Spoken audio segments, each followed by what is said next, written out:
Ladies and gentlemen, buckle up, because what you're about to witness is pure automotive madness.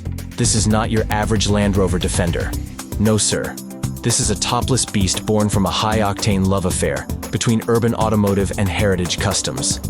And it just exploded onto the scene at the 2025 Goodwood Festival of Speed. Introducing the Urban Widetrack Heritage Series Soft Top, a Defender 90 convertible that Land Rover never dared to build, but should have. Picture this, a carbon fiber-clad monster riding high on blacked-out 23-inch wheels, flaring with aggression thanks to wide-track fenders, and slicing through the air with XRS vented hoods and carbon mirror caps. Oh, and let's not forget those insane square daytime running lights that look like they were ripped straight from a sci-fi movie. But the real showstopper? Step inside, and you're slammed in the face with an avalanche of Hermès Orange leather. We're talking Recaro front seats, a fully wrapped roll cage, and even a custom dashboard drenched in that same high-fashion orange madness. It's luxury, it's loud, it's unapologetically over the top, and the roof? Gone.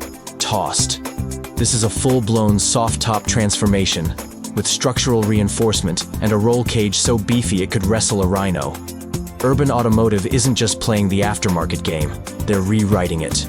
With a new 42,000 square foot facility in the UK, a US distribution center, and a growing fleet of jaw-dropping builds, including a newly modified Rolls-Royce Cullinan and Range Rover Sport, Urban is gunning for global domination.